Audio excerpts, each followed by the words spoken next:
좀 드리면서 나누고 싶은데요. 사실 제가 공공신학을 공부를 하고 있고 또 논문을 준비하고 있는데 한국 교회가 특히 이제 500주년 종교개혁을 맞이하고 있을 때 가장 중요한 키워드 중에 하나가 이 공공신학, 특히 공공성에 대한 논의가 아닌가 싶어요. 이 공공신학이 가장 문제시 삼는 게 뭐냐면 또 신앙과 또 신학이 너무 개인화, 사사화되는 거거든요. 아까 목사님께서도 이제 개교회주의가 너무 강하다는 표현을 써주셨는데 이 신앙이라는 게 단지 내 믿음, 나 구원받고 천국 가고 또 이 땅과 더 저 너머에서 복받고 살아가는 어떤 그런 차원의 복음이 아닌데 하나님께서 우리에게 이 땅에 복음을 주시고 또 교회를 주셨던 것은 지역과 함께 많은 사람들에게 그 이 땅에 하나님의 나라를 또 이루어가고 또 구원할 수 있도록 그 가능성과 또 실천들을 맡겨주셨는데 너무나 교회들이 개의 구원과 또 개인의 믿음과 사적인 신앙으로 전락해가는 것 때문에 많이 이제 고민을 하고 있습니다.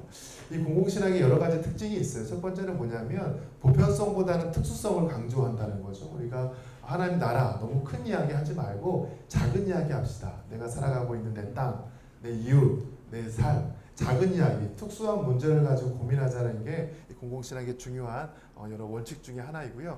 두 번째는 이제 이 책에도 나오거든요. 아까 목사님도 설명하셨지만 탈 크리스텐덤이에요. 후기 크리스텐덤. 너무 기독교가 주도해서 세상을 바꿔나갈 것처럼 이야기하지 말자. 기독교 왕국 만들지 말고 이제는 탈교회, 탈기독교, 우리의 권위와 지위를 좀 낮추고 많은 사람들과 좀 토론하고 소통할 수 있는 그런 신학과 또 실천을 해보자. 두 번째 탈 크리스텐덤에 대한 논의를 많이 하고 있고 또 세 번째는 참여적이고 공적인 문제를 가지고 논의를 해보자. 너무 교회 중심의 신앙, 또 교회 중심의 어떤 활동들이 아니라 교회 밖에 참여하고 공적인 이슈에 대해서도 목소리를 내보자라는 게 공공신학의 중요한 또 특징이고 마지막으로는 이제 이중 언어성, 교회의 언어를 어떻게 세상 언어로 바꿔나갈 것인가 이런 문제를 고민하는 게 공공신학이거든요. 아까 목사님께서 페어라는 키워드를 설명하시면서 이 사랑이라는 게 이 정의와 또 공정의 언어로 바꿔질 수 있다라고 이야기했습니다. 이게 맞아요. 라이널드 니버가 했던 이야기이기도 합니다. 하나님의 사랑이라는 게 어떻게 이 현실 세계에서 그 사랑이 구체화될 수 있을까? 니버는 그걸 정의로 봤어요. 하나님의 정의가 하늘과 사랑과 같다. 너무 추상적인 언어와 개념으로 설명하지 말고 우리 피부의 언어로 같이 고민하고 설명해보자. 이런 게 이제 공공신학이 최근에 2007년부터 전 세계적으로 등장하였고 이제 신학과 또 학문으로 발전하고 있습니다. 이런 공공신학과 또 이 선교적 교회, 선교적 교회를 통해서 우리가 현장 목회를 통해서 또 여러 가지 또 실천과 사례를 이야기해 봤는데요. 한 가지 이제 이 공공신학이 비판받는 지점이 뭐냐면 그것은 교회의 본질적인 역할은 아니다. 오히려 더 구원, 영원 구원과 또 많은 사람들을 교회의 발걸음으로 인도해내는 것과 그들 한 명이 온전한 그리스도인과 제자로 살려나가는 게 오히려 더 교회의 본질적인 사역이지 교회 밖의 참여와 공적인 이슈에 대해서 목소리를 내는 것보다도 오히려 지금 한국교회 상황에서는 교회의 교회됨을 위해서 또 구원을 받은 사람을 위해서 오히려 전도하는 것 여기에 더 포커스를 둬야 되는 것이 아닌가 이런 게 이제 공공신학이 또 받는 여러 가지 비평 중에 하나인데 거기에 대해서 목사님은 또 어떤 의견을 가지고 계신지 먼저 질문을 좀 드리고 싶습니다. 네. 그 마지막 그 질문 부분 네 맞습니다. 네, 거죠? 네. 저는 그 질문 자체가 일단 질문을 긍정적으로 받아들이고 부정적으로 받아들이는 두 측면이 있을 것 같은데요. 그 질문 자체가 이미 성경의 핵심 사상에 대한 이해를 결여하고 있다라고 생각이 들어요. 왜냐하면 한 개인의 영혼 구원, 아까 이제 앞에서 설명한 그런 내용이죠. 한 개인의 영혼 구원에 대한 것만이 아니잖아요. 복음은 창조에서 시작해서 새 창조로 끝나는. 그러니까 성경의 이야기 스토리가 창세기 제1장이 천지창조잖아요. 근데 요한계시록 마지막은 새하늘과 새 땅이잖아요. 그러니까 천지창조에서 시작해서 새하늘과 새 땅의 온전한 성취로 이루어지는 거대한 하나님의 구원의 이야기가 복음이란 말이죠. 그래서 그 복음이 무엇인가에 대한 정의가 바로 정립이 되면 그런 질문은 나오지 않을 것이다 이런 생각이 들고요. 그럼에도 불구하고 역시 공공신학이라든지 선교적 교회를 하고 있는 현상적인 교회의 약점에 대해서 지적을 할 때 그 전도에 대한 부분도 굉장히 많이 실질적으로는 하고 있다고 봐요. 그런 면에서는 우리가 그것을 긍정적으로 받아들여서 실제적으로 삶 속에서 자연스럽게 이루어지는 전도. 그러니까 공격적으로 이렇게 막 지나가는 사람들 붙들고 막 복음을 증거하는 이런 어떤 공격적 전도가 아니라 실질적으로 자연스러운 삶에서 녹아나고 관계 속에서 형성이 되어지는 그런 전도가 중요하다라고 생각을 해요. 그래서 실제로 선교적 교회나 공공신학을 이야기하면서도 교회가 삶 속에서 자연적으로 일어나는 전도에 대해서 강조를 해야 되고, 실제로 전도의 열매도 나타나야만 또 실제로 공공신학을 주장하는 정당성도 실제로 갖춰지게 되는 거죠. 그래서 그런 지적에 대해서도 저희는 좀 신중하게 생각을 하고 중요하게 생각을 해서 전도도 굉장히 많이 강조합니다. 그래서 가끔 저도 이렇게 밖에 나가서 강의하면 그 목사님들이 대체로 이제 나이 드신 목사님들이 그 얘기를 많이 하셔요. 그러면 혹시 저희 교회보다 전도 더 열심히 하시는지는 한번 비교를 좀 해보시자고. 그럼 막상 또 비교해보면 저희보다 전도 열심히 안 해요. 그래서 저희는 전도도 굉장히 열심히 하고 있고, 그럼에도 불구하고 한국 교회의 복음의 핵심적인 문제는 복음의 공공성의 결여다라고 생각을 해서 굉장히 많이 이제 그런 부분에 대해서 강조를 하고 활동을 했다고 생각해요. 그래서 그 질문을 긍정적으로 받아들여서 저희는 전도도 열심히 하고 있다. 그리고 전도도 확실히 열심히 해야 한다. 그거는 단지 삶 속에서 자연스럽게 이루어지는 하나의 과정으로서, 삶으로서, 관계로서 드러나야 된다는 것과, 그럼에도 불구하고 그 질문 자체는 성경의 본질적인 구원에 대한 이해를 하면 자연스럽게 사라질 수 있다. 이렇게 답변을 하고 싶어요. 네. 너무나 감사하고요. 두 번째 질문을 이제 드리고 싶은데요.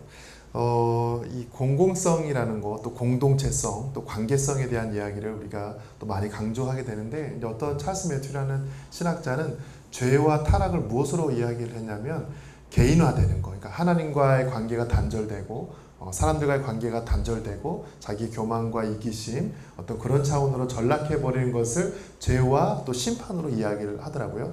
그래서 반대로 그러면 올바른 구원과 올바른 통전적인 구원은 무엇일까를 이야기할 때 이 사적인 신앙, 사적인 이기심으로부터 벗어나서 공동체성이 회복되고 하나님 나라 관계 안에서 온전한 한 구성원 일원이 되는 것, 그것을 또 이렇게 구원으로라고 이렇게 이야기하는 부분을 봤습니다.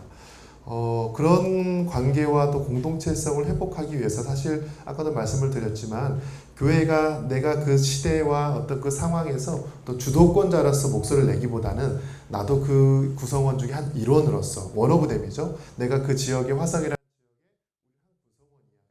여러 기관이라든지 많은 사람들과 단체라든지 어느 정도 협의가 가능할 수 있다는 것을 전제로 해야 될 거라는 생각이 드는데요.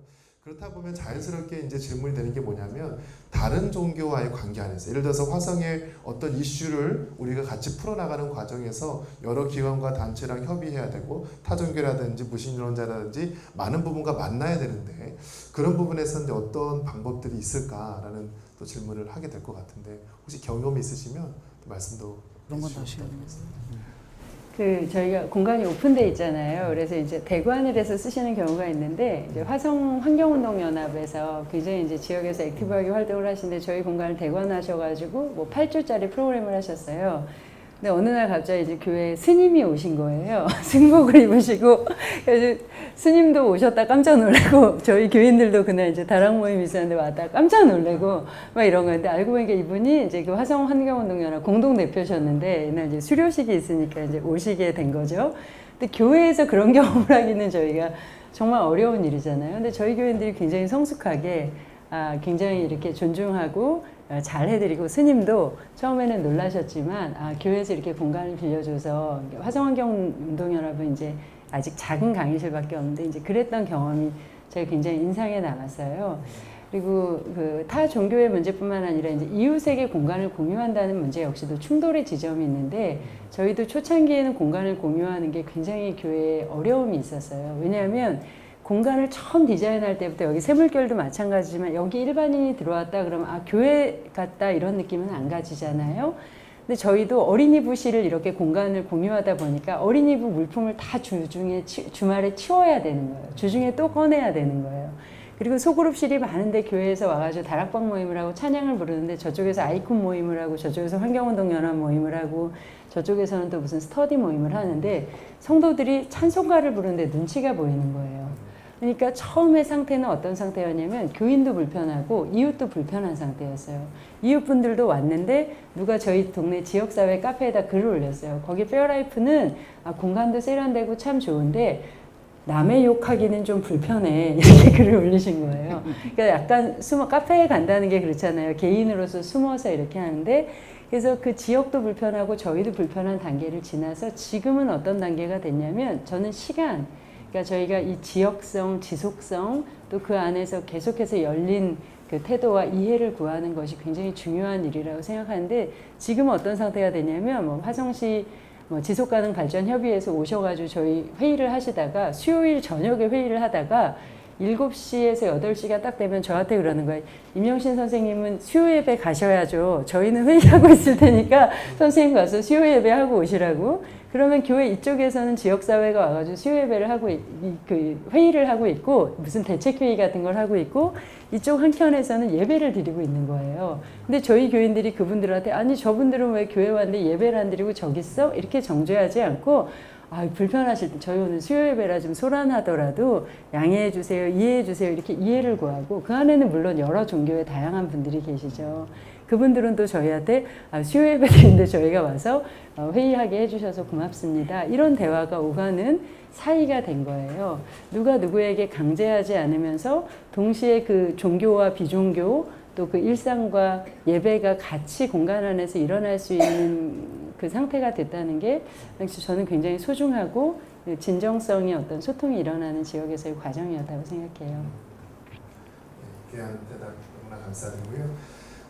이제 교회가 지역과도 공적인 영역에 참여를 할 때 어떤 이제 자원을 가지고 참여할 것인가 아까 임 대표님께서 이제 공간의 자원에 대한 이야기도 해주셨고 또 문화적 자원에 대한 이야기를 해주셨는데 최근 이제 공공신학 안에서는 이제 종교적 자원이라는 표현을 쓰기 시작했어요. 또 신앙적 자원 또는 영적 자원이라고 표현을 하는데 이제 뭐 사회학자 푸트남도 이제 사회적 자본 이야기를 하잖아요.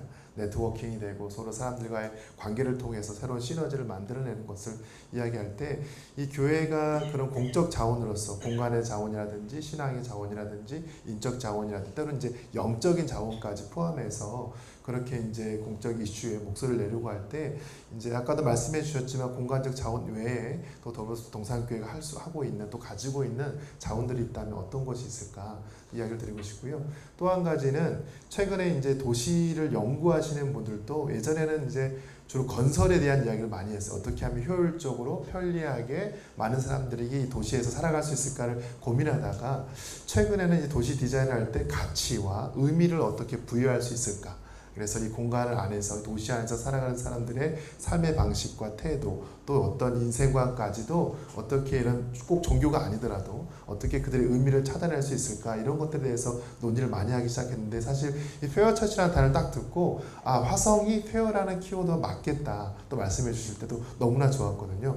이런 이제 도시의 디자인과 구성에 있어서 가치의 문제를 어떻게 교회의 자원들을 가지고 다시 이렇게 역동적으로 만들어낼 수 있을까 그걸 좀 다시 한번 질문을 드리고 싶습니다. 네, 두 분께서 조금씩 나누셔서 해주셔야 될 것 같아요. 네.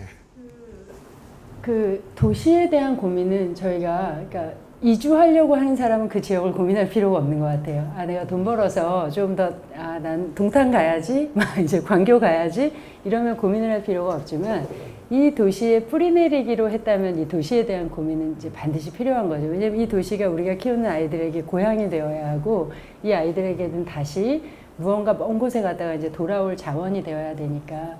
근데 저는 교회가 아까 말씀하신 것처럼 교회는 그 영적 자본, 사람들이 무언가 어려움을 느끼고 또 상담이 필요하다고 생각할 때 상담을 받으러 간다든가 정신과를 가는 행위를 하기까지는 굉장히 많은 주저함과 단계가 필요하거든요. 근데 어딘가 툭 가서 자기 얘기를 털어놓고 싶을 때 깃들 수 있는 공간이 돼주고 그 공간에 가면 이제 저희 교회가 공간 딱 중앙에 카페가 있어요. 원래는 창가 쪽으로 배치를 하려다가 공간 토론을 하는 과정에 누가 문을 열고 들어올 때 가장 처음 웰컴해주는 공간이 있어야 된다.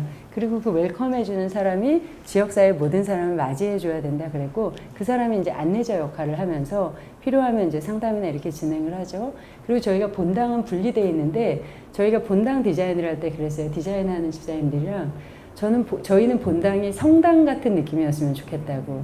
거기가 빈 공간이어서 그냥 그 공간에 와서 가만히 앉아 있다가 가도 그 공간, 왜 저희가 유럽 여행을 가면 교회를 안 다니는 사람들 성당에 꼭 가고 수도원에 가면 수도원을 가보고 싶어 하는 것처럼 그 기도가 쌓이고 영성이 쌓이는 공간에는 그런 공간이 있는데 보통의 도시나 동네에는 그 거룩한 구별된 공간이 없거든요. 그래서 이 본당이 항상 열려 있어서 아무나 언제든지 와서 문을 열고 기도할 수 있도록 문을 열어두는 것, 불 켜 있으면 언제든지 들어오셔도 됩니다. 영업시간 상관하지 않고 예배시간 상관하지 않고 이 공간에 불이 켜 있으면 언제든 들어오시고 본당에 언제든 들어가셔도 됩니다가 저희가 안내하는 거거든요. 그래서 저는 그 교회가 구별된 거룩한 공간을 유지하는 것이 너무 중요하고 두 번째는 저는 교회가 가지고 있는 인적 자원이라는 것이 이 지역사회에 굉장히 중요한 인적 자원이라고 생각을 하고요.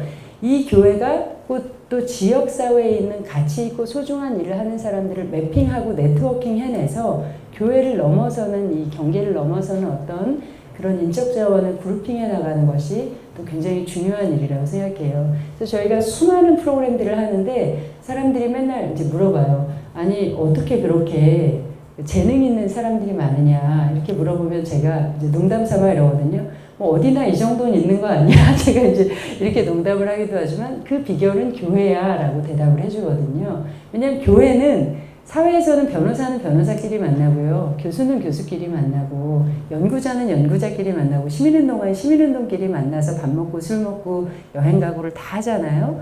그런데 교회에서는 교수와 마트에서 그 일용직 노동을 하는 분이 같은 셀에서 예배를 드리고 이 경계를 넘는 그 모든 일들이 일어나잖아요. 그리고 새 가족이 오면 그 사람이 누구인지를 관심 가지면서 쭉 그 사람에 대한 정보들을 가지는데 저희가 뭐 마을학교나 이런 건 설명을 못 드렸지만 지역사회에서 마을 공동체 교육을 하고 프로그램을 기획하는데 가장 모토가 되는 한 문장이 있어요. 뭐냐면 누구나 빛나는 순간을 경험할 수 있도록이에요.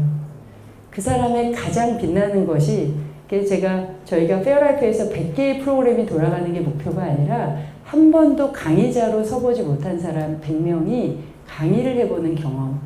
저희 권사님이 물김치 워크숍을 하고 신호등을 저희 건물 앞에 자기 아파트를 가시냐고 신호등을 건너는데 그 물김치 워크숍에 참여했던 동네 분이 70이 넘은 권사님한테 선생님 저희 그때 담근 물김치 너무 잘 먹고 있어요. 얘기를 하는데 권사님 눈물이 핑 도셨다는 거예요. 70평생에 선생님이라는 말을 처음 들어봤다는 거예요. 모두가 모두에게 배우는 공동체, 모두가 모두에게서 그 사람의 소중한 것을 발견하고 그 사람이 빛날 무대를 만들어주는 게 교회였잖아요. 누구나 그 사람이 잘하는 것을 보여줄 수 있는 모두의 무대가 되도록 하는 교회가 그것을 교인에게 뿐만 아니라 지역사회를 향해 갈 때 문화적, 공간적, 인적, 가치의 모든 자원들이 지역사회와 공유되는 풍부한 그런 경로가 될 수 있다고 생각합니다. 네, 감사합니다. 좀 우리가 워낙 각자 또 다른 곳에서 이렇게 강의를 하면 저도 한 2시간 정도는 기본적으로 강의를 해야 막 교회를 충분히 설명하고 안에도 한 2시간을 하고 이래야 되는데 한 30분씩 맡다 보니까 PPT도 앞에 그냥 잠깐 하고 말아서 이제 공간만 주로 이제 얘기를 한 것 같지만 실제로 우리가 공간을 처음 이야기한 이유는 공간이 중요하기 때문이라고 생각을 했어요. 왜냐하면 좀 이렇게 저희가 생각할 때는 이 공간에 대한 문제를 소위 새로운 교회 운동을 하는 분들이 너무 가볍게 여기고 있지 않는가. 왜냐하면 이 성육신은 시간으로 오신 것뿐만 아니라 공간으로 오신 거잖아요. 하필이면 왜 그 땅 그 장소에 왔는가라고 하는 물음이 성육신적 신앙에서 굉장히 중요한 질문이고, 그렇다면 하나님이 우리를 화성에 보냈을 때에 그 화성이라고 하는 그 공간 속에서 그 공간을 통해서 일하시는 것이 굉장히 중요하다고 생각해서 우리가 8가지 키워드 중에 첫 번째 키워드를 공간이라고 하는 키워드를 가진 이유가 있는 거죠. 그래서 그 공간에 대한 설명을 좀 드리다 보니까 아무래도 이제 공간에 대한 이야기를 많이 했지만 핵심적인 것은 역시 우리가 공동체성의 핵심도 그렇고요, 그 공공성의 핵심도 그렇고 결국은 관계예요. 근데 그 관계가 그냥 관계가 아니라 영적 관계인 것이죠. 그래서 그러니까 어떤 분들이 이런 얘기를 해요. 그 일반 단체에서도 다 하는 일 아니냐? 그럼 일반 단체와 교회가 뭐가 다를 게 있냐? 이런 질문을 하시는 분들이 굉장히 많이 있었어요. 저는 첫 번째는 꼭 달라야 되나? 너무 자꾸 이게 차별성, 이 세상하고 좀 다른 어떤 차별성을 너무 지나치게 강조하는 어떤 강박이 좀 있지 않는가. 아까 이야기했듯이 이 세상 한가운데서 원어브댐으로 자연스럽게 어떤 이 시민사회의 일원으로서의 어떤 사역을 할 수 있는 것에 대해서 너무 지나치게 자꾸 뭔가 차별성을 주장하려고 하는 어떤 강박이 그 안에 좀 있지 않는가라는 생각이 좀 들어서 굳이 달라야 되나? 라고 하는 반문도 하고 싶고요. 그럼에도 불구하고 다를 수밖에 없다. 저는 크게는 두 가지라고 생각을 해요. 하나는 지역 공동체와 뿌리를 내는 단체. 여러분, 그 일반 시민단체에서 다양한 운동을 하죠. 다양한 운동을 하는데 실제로 이 지역에 뿌리를 내리면서 그런 사역을 하는 단체가 많이 있지를 않아요. 그리고 특정으로 분화가 많이 돼 있어요. 분화가 많이 돼 있는데 교회의 장점은 뭐냐면 그런 다양한 분야가 한 공간 안에서 이루어질 수 있는 플랫폼의 역할을 교회가 한다라고 하는 장점을 가지고 있다고 저는 생각을 해요. 그러니까 지역에 뿌리를 내린 플랫폼이라고 하는 성격을 교회가 가질 수 있다라고 하는 사실을 좀 이게 첫 번째 차이점이라고 본다면 가장 중요한 차이점은 역시 영적 관계를 통해서 맺어진 공동체성을 통해 그 일이 이루어지고 있다라고 하는 것이죠. 그래서 자연스럽게 어떤 풍기는 이게 저는 그런 부분이 왜 우리가 급진적 제자 공동체를 통해 이제 선교적 교회를 하려고 하느냐. 그 급진적 제자 공동체라는 건 말 그대로 예수 그리스도가 우리에게 요구하시는 그 요구를 나의 형편에 맞게 재해석하는 것이 아니라 때로는 문자적으로 순종하려고 하는 거죠. 그래서 그 하나님의 말씀을 문자적으로 순종하는 믿음의 공동체를 통해서 우리는 그 사역을 하는 것이기 때문에 결국은 그냥 몸에 아까도 결국은 이 사람들이 그런 차별성을 자연적으로 이제 인정하게 됐다고 하잖아요. 그러니까 그거를 우리 안에 드러나는 차이점을 그대로 드러낸다고 생각을 해요. 자연스럽게 드러나는 거죠. 한 분이 참 재밌는 것은 이 시민사회에서 좀 진보적인 그룹이 저희 교회하고 또 연결이 돼 있어요. 그래서 한 번은 곤란한 일도 있었는데요. 당 해체된 통합진보당 화성 지역 모임을 저희 교회에서 했어요. 그런데 제가 기도원에서 기도하고 있는데 전화가 걸려온 거예요. 집사님 한 분한테. 목사님, 이런 걸 교회에서 해도 됩니까? 왜요? 그랬더니 이상한 무리들이 교회로 와가지고 적군가를 부른다는 거예요. 네? 그래서 왜 북한의 인민군들이 부르는 그걸 부르고 있다 그래서 그래요. 이게 제가 딱 떠오르는 거죠. 그분들이구나. 근데 설마 우리 교회 와가지고 그걸 불렀을까? 그래서 만약에 그걸 불렀다면 제가 그분들에게 분명하게 이야기하도록 하겠습니다. 속으로 얘들이 아직 정신 못 차렸네? 이런 생각도 한 거죠. 근데 나중에 알고 보니까 두 번째로 이제 저한테 전화가 걸려올 때 보니까 목사님 적군가가 아니라 임을 향한 행진곡이거든요. 이분은 대체로 그런 리듬을 가진 노래는 다 그건 줄 아시는 아주 보수적인 분이에요. 자, 부산에서 올라오신 분이신데 그래서 집사님 임을 향한 행진곡은 5.18 국가 기념일에 대통령도 부르고 하는 노래인데 교회에서 좀 불렀다고 그걸 가지고 뭐라 그러시는 건 조금 거시기 하네요. 그러면서 이제 우스갯소리로 이제 이야기를 했는데 이제 그쪽 분들이 세월호 유가족들을 위한 책 제목이 뭐더라? 갑자기 북콘서트를 했어요.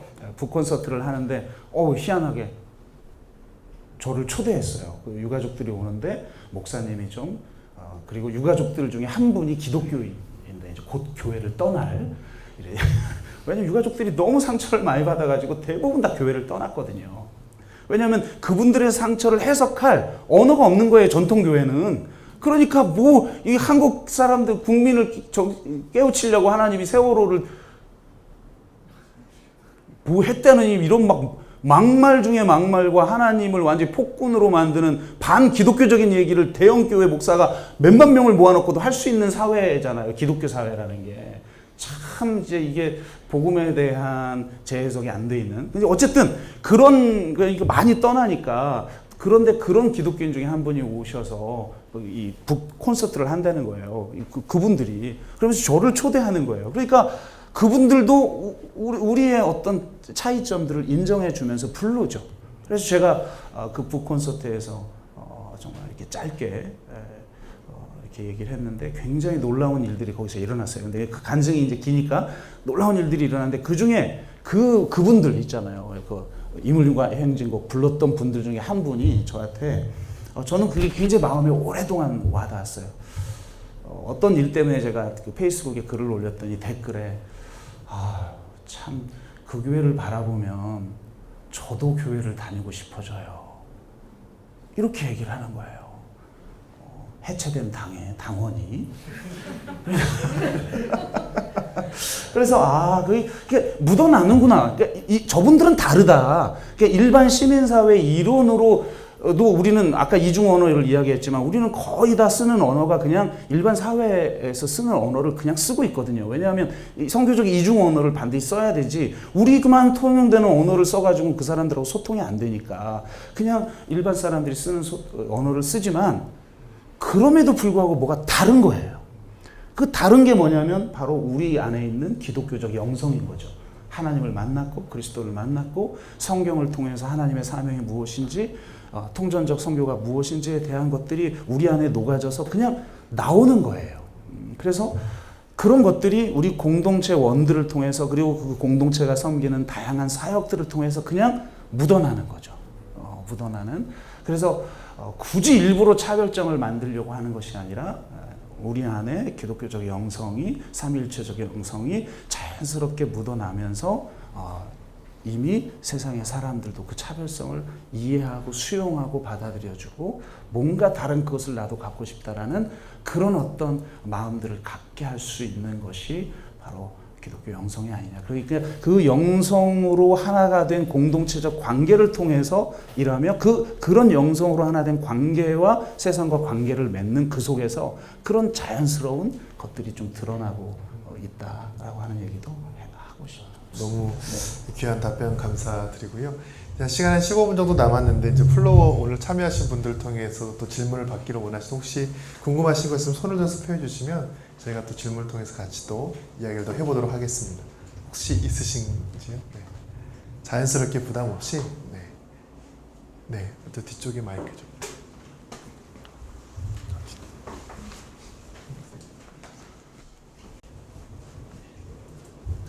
예, 저는 아직 이제 30대 중반에 생활하는 사람이고요. 이제 선교적 교회라는 것이 들어온 게 이제 미국에서부터 운동이 본격적으로 일어나면서 한국으로 넘어왔다고 보고 한국에서도 그 이론이 소개된 지는 꽤 됐었지만 요즘 들어서 더 이제 큰 물살에 타면서 있다고 봅니다. 그러다 보니까 저희 나라에서도 이번에도 얼마 전에 만나신 이상훈 교수님이나 그런 분들이 이제 이론적인 소개를 많이 해주시고 미국의 케이스들을 많이 얘기해 주시지만 한국으로 상황화시키기에는 너무나 저희 사역자들이 보고 배울 수 있는 또는 영감과 인사이트를 얻을 수 있는 케이스가 굉장히 적다고 보는데요. 혹시 저희가 사역자들이 그런 부분에 있어서 물론 고민을 하고 저희도 지역을 사랑하는 마음을 품고 어떻게 보면 그 하나님께서 주신 신학적인 정의들을 저희가 구현하라고 하지만 좀 더 프랙티컬하고 실제적인 케이스로서 앞으로 저도 10년 후를 바라볼 때 저는 최소한 5년 후의 사역을 바라볼 때 가질 수 있는 좋은 방법이나 또는 케이스들이 있으면 알려주시면 감사하겠습니다. 네, 한국적 상황에 어울리는 또 선교적 교회 운동에 대한 이야기를 해주셨는데 물론 오늘이 바로 그 내용이었죠. 한국의 대표적인 선교적 교회 운동으로 더불어동산교회에 대한 이야기를 우리가 나누고 있는데 혹시 목사님 섬기는 교회 외에도 비슷하게 활동하는 교회나 아니면 목회자들이 있으면 조금 그런 소개해 교회들은 주시면 많아요. 네. 많고 이제 아마 그 오늘 오픈 특강이라 이 기획 특강 전체를 수강을 했는지는 잘 모르겠는데 이 세 번째 강인가요? 또 우리 정선민 목사님 예인교회도 굉장히 좋은 케이스이기 때문에 아마 도전을 굉장히 많이 받으실 걸로 예상이 되고요. 교회 2.0 목회자 운동에 속해 있는 교회들이나 또 선교적 교회 네트워크라고 하는 거, 그 네트워크에 속해 있는 그런 교회들이나 이런 사례들은 굉장히 많이 있어요. 그러니까 근데 이제 중요한 것은 이 선교적 교회, 아까 제가 그 부분을 일부러 강조를 한 건데요. 제가 선교적 교회를 접하고 나서 이런 교회를 해야지 하고 교회를 한 게 아니라는 거예요. 하나님께서 그러니까 저는 그 가장 중요한 그 감수성은, 그 목회자가 가지는 감수성은 이 땅에, 이 한국 땅에 속한 사람에 대한 감수성과 이 시대에 대한 감수성이라고 생각을 해요. 그래서 그 감수성에서 그동안 치열하게 살아왔던 삶의 결과로 어떤 교회를 세우고 싶다라고 했는데 그 교회를 설명해주는 현존하는 가장 좋은 담론이, 신학적 담론이 선교적 교회여서 그 선교적 교회를 받아들인 거예요.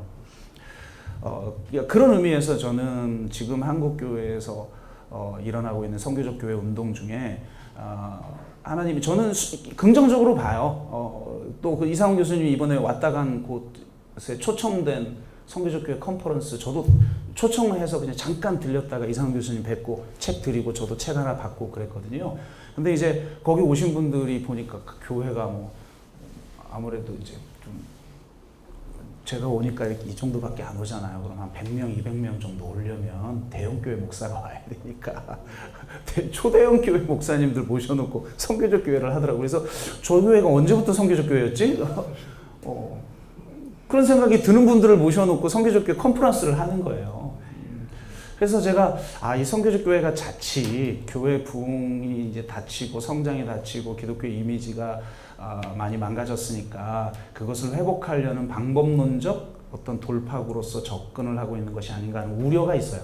중요한 건 선교적 교회의 그 본질이라고 생각하고 그 본질의 핵심에는 저는 지금 이 땅, 내가 발딛고 있는 이 땅에 있는 그 사람과 이 시대에 대한 고민이 목회자에게 있는가.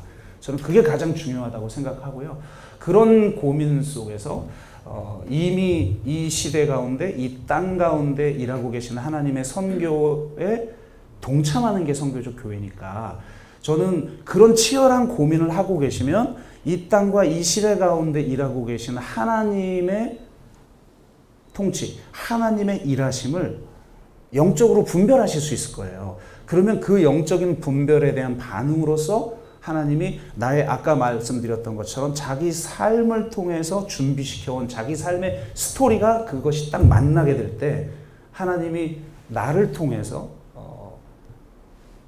세우실 그 교회의 비전이 만들어지게 된다고 저는 봅니다. 그래서 하여튼 뭐 사례는 뭐 무수히 많으니까 그런 좋은 분들 직접 찾아가서 여러 말씀 들으면 도움이 많이 될 것 같고요.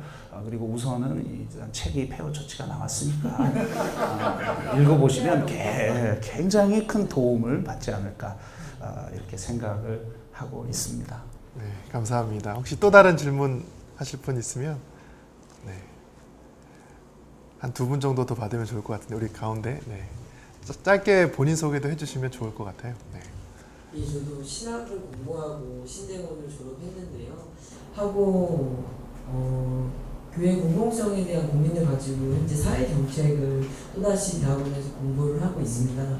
근데 저는 아까 목사님께서 초반에 말씀해 주셨을 때 공공성 안에 내재된 정치성에 대해서 많은 사실 의문들이 있었는데요. 사실 지난 대선만 해도 기독교 어떤 연합회에서 보수당에 대한 입장을 발표하고 이러한 기독교의 입장들이 특히 젊은 층에서의 굉장한 배격과 그들을 향한 질타로 이어지고 또한 오히려 절벽 세대의 교회 안에 무너지는 그런 안타까운 현실이 되어져 있는데 그러면 도대체 교회가 이 정치성을 어떻게 표출을 할 것이며 또한 방금 목사님 말씀하신 것처럼 교회가 이러한 선교적 교회의 모습들을 전도의 또 다른 도구적인 관점에서 특히 당회라는 측면에서 그분들을 설득하는 일이 사실 굉장히 어려우셨을 거라 생각이 들거든요. 네. 그래서 그런 부분들이 목사님께서는 과정에서 어떻게 당원들을 설득했으며 또 하나는 이런 페어 어떤 그런 센터들을 또 프로그램들을 운영해 나가실 때 교회의 정치성이라는 것을 신학의 공공신학의 정치성이라는 걸 어떻게 발현이라고 해야 될까요? 어떤 방법으로 해 나가셨는지가 궁금합니다. 네. 신학은 신에 대한 학문이긴 하지만 그것이 학문인 한 지식이라고 생각해요. 그래. 근데 이 미셸 푸코라고 하는 철학자가 권력은 지식의 효과고 지식은 권력의 효과다 이런 말을 해요. 사실은 자신들이 비정치적이라고 말하지만 그렇게 말하는 사람이 사실은 가장 정치적이에요. 보면 그죠? 정교 분리를 이야기하는 사람들이 또 가장 정치적이에요. 그래서 중요한 것은 신학, 우리가 말하는 복음도 그렇고요, 신학도 그렇고요, 또 지식인 한 정치적이지 않을 수는 없다. 중요한 건 성경이 말하는 정치가 뭐냐를 고민을 해야지. 성경은 정치를 말하지 않는다. 그래서 정치적인 메시아를 민중들은 원했지만 예수님은 오직 죄를 위해서 죽으러 오셨다. 그런 말도 안 되는 이야기를 하시더라고요. 그런데 사실은 예수님이 정치적 메시아로 오셨지 무슨 또 죄를 위해서만 죽으러 오셨습니까? 그 죄가 또 정치적인 것과 분리될 수 있는 것도 아니고. 근데 어쨌든 그건 할 말이 너무 많은데 현실적으로 이제 그런 자신의 정치성, 그러니까 대부분은 굉장히 보수적인 정치성을 가진 사람들이 중립에 대한 이야기를 많이 해요. 그게 사실은 그 보수의 그 전략 중에 하나인 것인데 그런 전략을 의도적으로 가진 건 아닐 수도 있겠지만 실질적으로는 이제 그런 말씀들을 많이 하시는데 그게 제일 어렵죠. 자기가 사실은 정치적인데 정치적이지 않고 왜 목사님 정치적인 얘기하세요? 라고 이야기를 한단 말이에요. 근데 이제 참 그걸 바꾸는 과정이 어려웠어요. 굉장히 어려웠고 그거는 단숨에 되는 게 아니고 지난 한 8년 동안 꾸준히 설교를 통해서 마인드를 바꾸고 대화, 공동체적 나눔을 통해서 신뢰를 쌓고 가장 중요한 건 신뢰예요. 이분이 진짜 하나님을 만난 분이고 진짜 복음에 대한 열정이 있는 분이고 진짜 성경에 제시하고 있는 그 비전을 세우는 교회에 대한 열정이 있으시고 성도를 사랑하고 하는 것에 대한 신뢰가 있으면 웬만큼 이런 어떤 갈등들은 서로 힘들지만 이렇게 넘어서는 과정을 가질 수 있게 된다고 생각을 하는데 그 과정이 쉽지는 않은데 저는 그런 면에서는 우리가 뭐라 그럴까 세월호 참사의 혜택을 입은 교회다라는 생각이 들어요. 그런 면에서는. 왜냐하면 저희는 공공성에 대해서는 제1기에 어느 정도 세우고 나면 제2기 때쯤 2기 후반쯤에나 어떤 정치성을 담은 공공성에 대한 이야기를 할 수가 있겠다라고 제 개인적으로는 생각했거든요. 그런데 세월호 참사가 터진 거예요.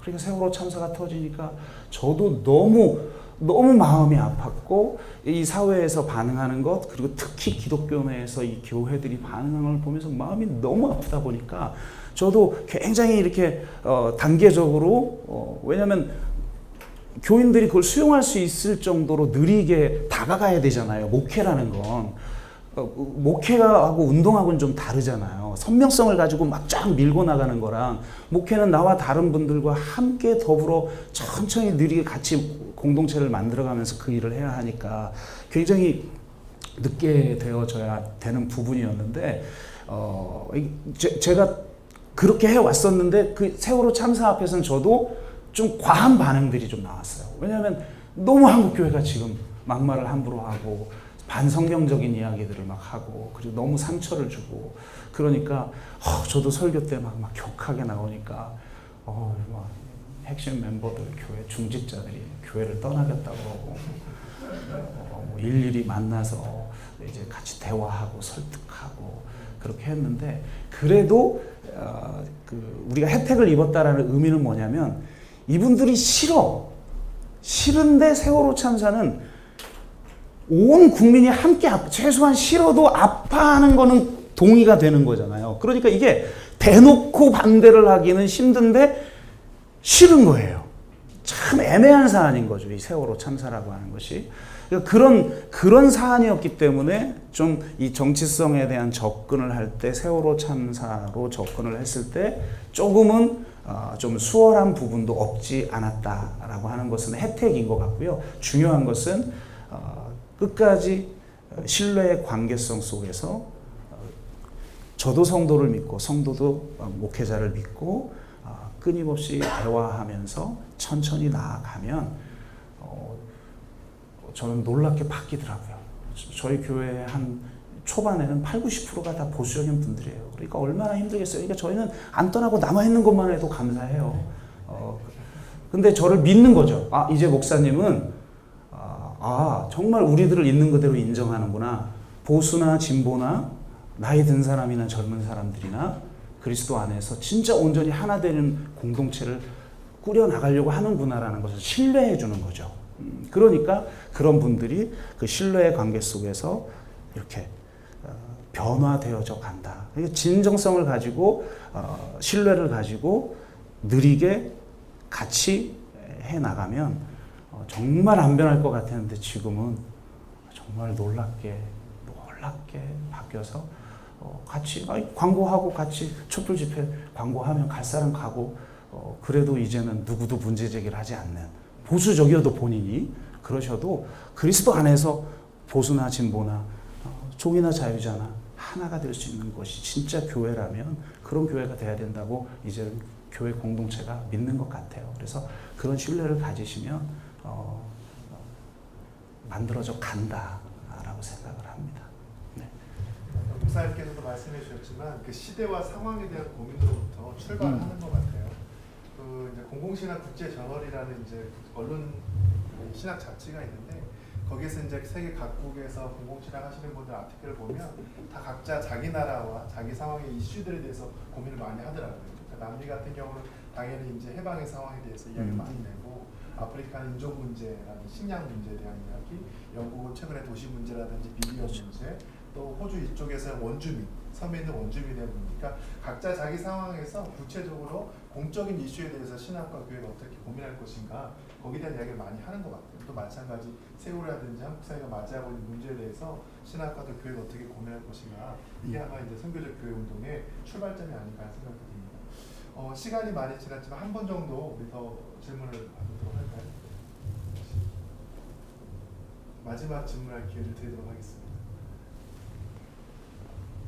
네, 뒤쪽에. 네. 본인 소개 짧게 부탁을 드리고요. 네, 저는 두 분의 영상으로 많이 봤던 한 청중이었는데요. 우리 이야기를 들으면서 제 안에 두 분이 얼마나 시대를 사랑하고 또 사람을 사랑하는지에 대한 느낌을 이 짧은 시간을 통해서 느꼈는데요. 교회를 지금 한참 성장하게 하셨고 또 성장해 가고 있는 과정에서 또 이 한국 교회의 큰 경종을 울리시는 교회의 표본을 보여주신다는 생각이 듭니다.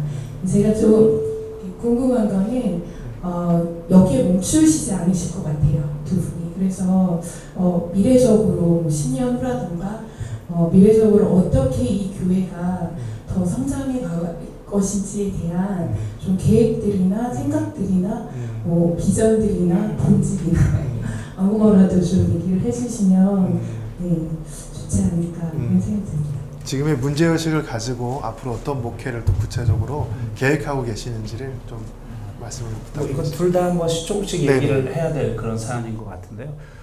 저는 좀 더 성도들의 삶에 밀착된 새로운 대안들을 실험하는 교회가 좀 됐으면 좋겠다라는 생각이 좀 있고요. 저 개인적으로는 제 2기 때 새로운 공동체를 좀 이렇게 형성하는 과제를 하나님이 주시지 않을까 이런 생각을 가지고 있어요. 제 마음속에 그게 강하게 들었던 두 가지 계획, 어쩌면 비슷한 얘기를 할 수도 있을 것 같은데 시간이라 최근에 저희 교회에 이전에는 어떻게 보면 정말 그냥 자연스러운 관계 속에서 교회에 들어온 분들이 우리 교회 사역을 통해서 서서히 좀 변화되는 그런 것이 패턴이었는데 그래도 어느 정도 그 지역에 이제 뿌리가 확실히 내려졌는지 비슷한 고민을 하는 사람이 오는 경우가 좀 종종 생겨요. 그래서 이거는 좀 약간 8년 되니까 약간 좀 다른 그 스타일의 교인이 생기는데 이런 생각. 한 번은 우리 화성의 향남에 있는데 누구 소개인가로 사실 저희는 거의 다 봉담 사람들이거든요. 근데 화성 향남에서 등록하셨는데 왜 등록한가 봤더니 이분이 저기 보니까 울산에서 올라왔는데 울산은 그 경상도잖아요. 그러니까 세월호 참사 터지고 나서도 아무도 반응을 하지 않는 거예요. 너무 마음이 아파가지고 혼자 인터넷을 통해서 사람들을 규합해서 촛불 집회를 기획한 그런 여자 집사님이 화성에 얼떨결에 왔는데 다닐 곳이 없다가 소문을 듣고 어떤 분이 권유해서 이제 오시게 된 케이스라든지 이런 분들이 있는데 그래서 올해에 오신 분들 중에 하나님이 새로운 비전을 주시는구나. 근데 그 중에 한 분이 꿈고래 부모 협동조합을 하고 계시는 분인데 두 자녀가 다 이렇게 자폐아예요. 그러니까 이게 그 쌍둥이거나 동성인 경우는 그런 케이스가 있는데 이성인데 연속해서 첫째와 둘째가 자폐아인 경우는 로또 복권 당첨 확률보다 희박하대요. 그런 일이 있는 거죠. 근데 이분이 이제 등록을 하시면서 교회에 자폐아가 온 거예요. 우리는 준비가 안 된 거죠. 준비가 안 돼. 근데 왜 하나님이 보내셨지? 그렇다면 우리에게 무엇인가를 지금 요구하고 계시는데 무엇일까를 고민하면서 모두를 위한 마을. 특이하게 또 제가 그 팔복에 대한 설교를 하면서 온유의 공동체를 이야기를 했는데 정확하게 맞아 들어가는 거죠. 진정한 공동체는 강한 사람이 약한 사람을 돕고 부자가 가난한 사람을 돕는 게 아니에요. 진정한 공동체는 강한 사람이 약한 사람을 돕는 게 아니라 우리 모두가 약한 사람임을 인식하고 서로를 돕는 공동체를 세워나가는 거죠. 그렇다면 우리가 가장 연약한 자 중에 하나인 장애인이고 그것도 자폐아이고 그것도 중증인 아이를 보통 큰 교회는 시스템이 있어서 이렇게 장애인 부서에 맡기는데 그건 어떻게 또 다른 어떤 배제가 될 수도 있잖아요. 그래서 장애인과 비장애인이 함께 머물 수 있는 어떤 공동체를 과연 우리는 이룰 수 있는가에 대한 고민을 던져주신 것 같아요. 그러면서 또 동시에 최근에 이제 지역에서 소통하고 있는 분들 중에 한 분이 저희에게 아주 고급 정보를 주셨어요. 그 지역에 보면 보통 땅이 한 400 정도, 300 되나요? 한 400 정도 싼 데가, 그리고 조금 비싼 데가 이제 우리 그 아파트 좀 있고 하는 지역은 거의 한 500-600 정도 평당 되는 건데, 평당 한 120 정도 되는 800평 정도의 땅. 너무 디테일한가요? 이게 비밀인데 이런 거 알리면 큰일 나는데. 근데 이거를 믿는 사람들이 아니라 믿지 않는 지역에 뭔가 화성사회를 변화시키려고 하는 어떤 분이 살고 있는 그 지역에 있는 그 정보를, 부동산 시장에 나오지 않는 정보를 저희에게 전해준 거죠.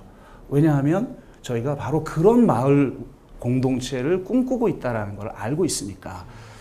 그래서 참 재미있는 것 같아요. 그래서 땅이 너무 비싸서 우리가 꿈꾸려는 공동체를 이루기가 어렵다라고 생각을 했는데, 그래서 농담으로 제 아내가 아무래도 다른 지역에 다시 개척해야 될까 봐요. 그랬더니 그 시민사회에서 있는 분들이 가지 마세요. 저희가 땅 알아봐 드릴게요. 이렇게 얘기를 했는데 희한하게 최근에 평당 120, 너무 디테일했어요. 어쨌든 그 한 800평짜리 땅이 나왔다라는 정보를 저에게 주신 거예요. 그래서 저희가 2주 전이었나 그 공간을 보고 집사님들 몇 분 같이 가서 보고, 그러니까 그분들은 또 다른 집사님들 데리고 보고, 그러면서 우리가 이곳에 새로, 그래서 땅값이 올라갈 수도 있어요. 이거 오픈하면 큰일 나요. 그래가지고 저희가 보면서 꼭 그것이 아닐 수도 있다고 생각해요. 저는 또 그것이 아닐 수도 있지만 하나님이 주시는 메시지는 뭐냐면 우리 저도 전세 매번 2년마다 움직이기도 쉽지 않은데 돈 없고 힘없는 사람들이 함께 힘을 모아서 교회에서 한 10가정, 15가정, 뭐 많게는 20가정만 조금 힘없는 사람들이 힘을 모으면 그 땅도 사서 그곳에 공동주택을 지어 정말 생태 마을을 형성할 수 있지 않을까. 그런데 그 마을은 아까 말했듯이 정말 모두를 위한 마을. 그래서 정말 힘없는 사람이든 힘 있는 사람이든 가진 사람이든 못 가진 사람이든 함께 진정한 공동체를 만들어낼 수 있는 어떤 실험을 해볼 수 있는 게 아닐까 이런 생각이 들어요. 그래서 저는 제 2기 때 저는 다른 것도 좋지만 그러한 마을 공동체를 실제적으로 공간까지 세워나가는 그런 마을 공동체를 세울 수 있지 않을까 하는 부푼 꿈이 최근에 좀 생겼어요.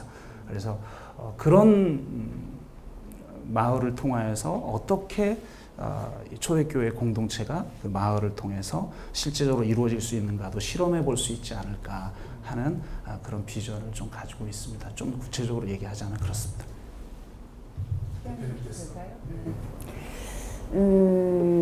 저는 목사님 얘기 쭉 하셨지만 이제 정리해서 말씀드린 저희 교회 이제 이번 대선에 심상정 지지자부터 홍준표 지지자까지 다 있는 교회거든요. 그래서 아까 정치 얘기하셨는데 정치는 당파성이잖아요. 저희가 이제 최초로 이제 어떤 이제 정치적 의식을 자각할 때 이제 자신의 당파성들을 깨닫고 또 진보 보수 이런 분류들이 있는데 저는 시민사회는 당파성이 굉장히 선명한 진영에 있다가 교회 오면서 그게 너무 힘이 들었어요.